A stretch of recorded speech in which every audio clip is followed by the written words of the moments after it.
Hello, welcome to Allergy Dragon. My name is Martha and today we're going to be making granola bars.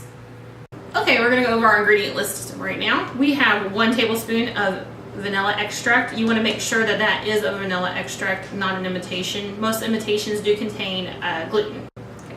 We have 3/4 a cup of white chocolate chips. You can use either 3/4 a cup of add-in of whatever you'd like.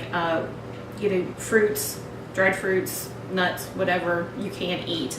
But we chose the white chocolate chips today. I happen to be allergic to chocolate, so you can eat the white chocolate. That's why I decided that. We have 1 cup of peanut butter. The peanut butter we're using is a white chocolate peanut butter. You can use sun nut butter, you can use almond butter, whatever butter you want to use, you can use that in place of it. I just felt like it would be a really great combination together, and it is. We have 1 cup of flaked coconut. This is unsweetened.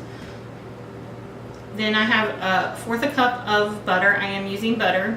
If you can't use butter, you can use Spectrum Organic Shortening, does really well. Another type of oil like olive oil, avocado oil, you can use in place of it.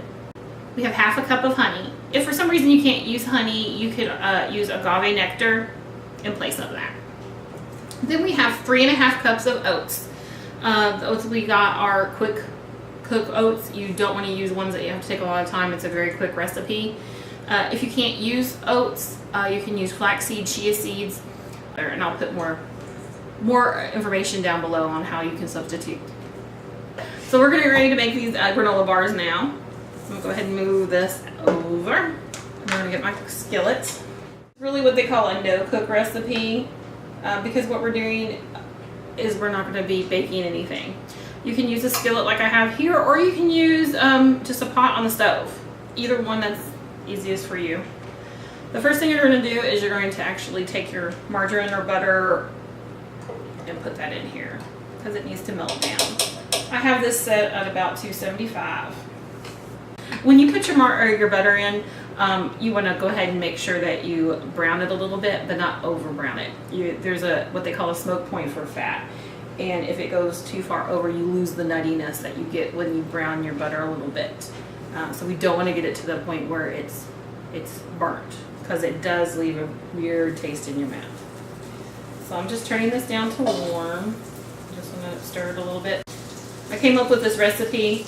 It was like the first thing I made that was allergy friendly, and it was mainly because my daughter started with her food allergies before I even knew about my food allergies. I say all the time that my kids helped save me, and they did.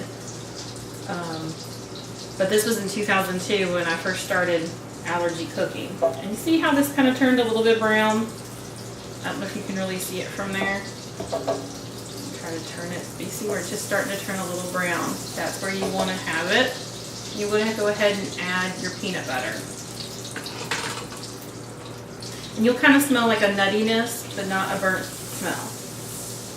So,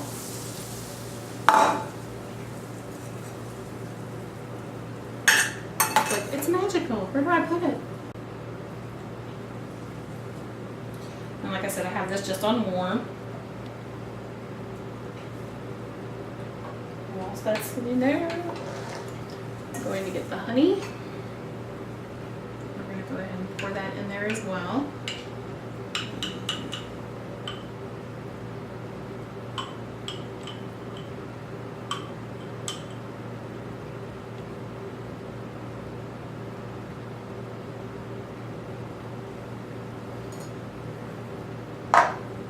Most labeling didn't come about. I'm sure most people know this until about 2005 when it was pretty much FDA mandated to have a lot of allergens put on there, the 8 major allergens.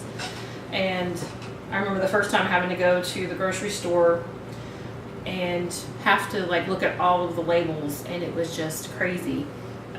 It took, I think, 3-4 hours. So this is pretty much melted to the point that you want it, which is really just creamy. Okay. We're going to go ahead and throw the vanilla in now. You don't want to put that in too early because it will cook out. It'll evaporate. So I'm turning the heat off right now. I'm going to go ahead and put the oats in. Grab the coconut.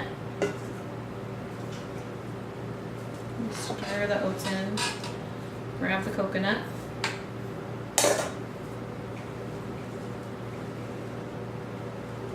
And this is like a chewy granola bar.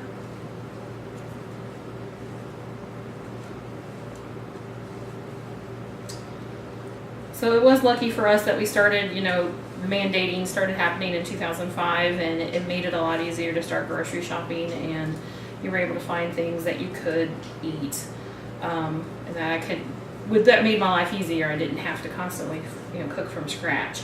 I still say it's the best way to cook. Like I said, it was before I found out I had celiac. It's before I found out my oldest son had it. I don't think I would have looked at all of that. It's before I found out I had chocolate as an allergen. I was 26 when I found out I was allergic to chocolate. And like I said, I wouldn't have even thought about all these food allergies if it hadn't been for my daughter and my son. I actually found out, you know, he had celiac before I had celiac. So I say all the time that my kids really saved my life. Because I was really sick, but I presented different than a lot of people. I presented overweight versus underweight, but I was losing hair and all kinds of fun stuff. But I remember eating some of the first things I ate were just horrible, and I was like, you know what, I'm a chef, I think I can make it better. Pan right here that I've gone ahead and I put just some oil on there, just keep it from sticking.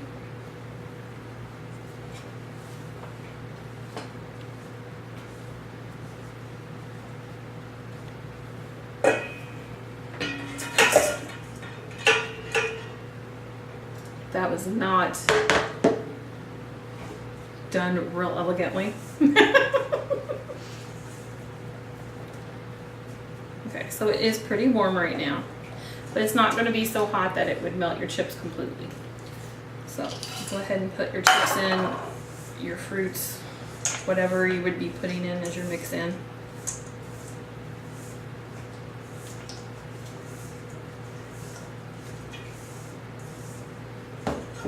And you mix it up.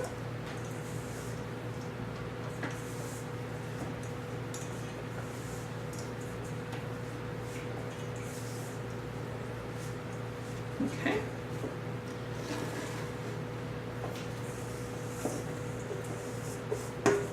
You're going to have some melting, but not a huge amount.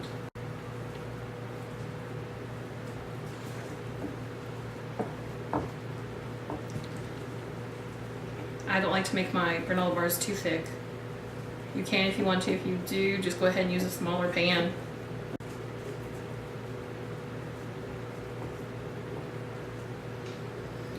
Okay, and then pretty much you're going to let this cool, and then we'll cut them after they've cooled. And then you have granola bars. Okay, we just took our granola bars out of the refrigerator. They've been in there for about 30 to 45 minutes. If you want to let them cool at room temperature, you can. It takes just about 2 to 3 hours. We're going to go ahead and cut our granola bars. I just try to make it as even as I possibly can.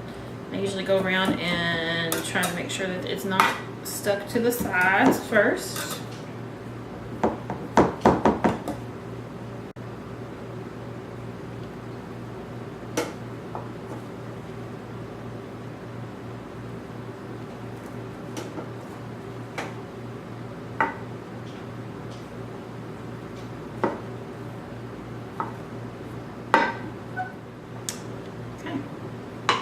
And just use your spatula.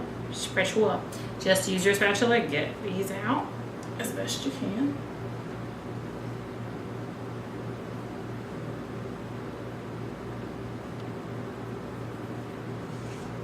Okay. I'll put these over here. So now we have our granola bars. And they're pretty good. You're going to have some slight crumbling, but not too much.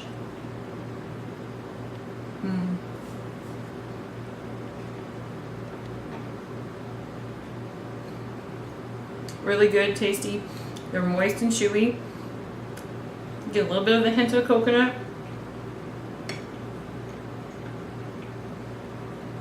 And the white chocolate comes through without being overpowering. And the peanut butter. Like I said, you can mix this up, mash up whatever kind of flavors you like. Regular chocolate chips work really well. But I really like this personally, just because of my food allergies.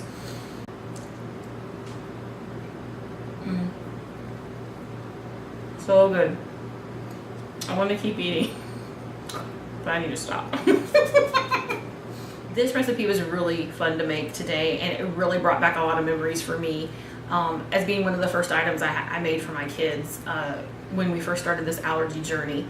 And it's amazing to look back on it and see how things have grown and how they've had to adapt over the years, my recipes, because everybody deserves to eat delicious food no matter your diet restraints. And it can be as low fat, it can be as healthy, it cannot have this item and this item and be safe for you to consume.